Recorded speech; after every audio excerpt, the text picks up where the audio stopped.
Record करा का?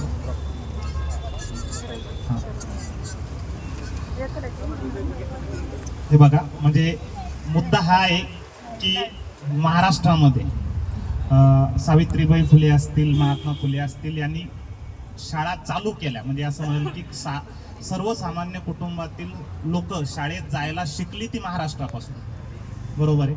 आणि महाराष्ट्रातल्या त्या शाळा बंद पडताय, हे म्हणजे खूप मोठं दुर्दैव ठरेल, बरोबर आहे. दुसरा मुद्दा, आपण असं म्हणतो की अन्यायाविरुद्ध लढलं पाहिजे. हे आपल्याला छत्रपती शिवाजी महाराजांपासून तर डॉक्टर बाबासाहेब आंबेडकर यांनी शिकवलं की अन्याय करणाऱ्यापेक्षा अन्याय सहन करणारा गुन्हेगार मोठा असतो.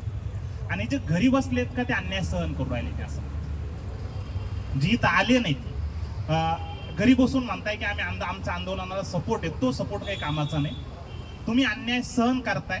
जर तुम्ही अन्याय सहन करताय तर तुम्हाला स्वतःला छत्रपती शिवाजी महाराजांचे, डॉक्टर बाबासाहेब आंबेडकरांचे पाईक म्हणून घेण्याचा अधिकारच नाही, एवढं मी बोलेन.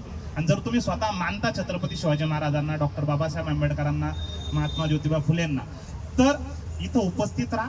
त्यांचे खरे वारसदार तुम्ही आहात हे दाखवून देण्याचा प्रयत्न करा.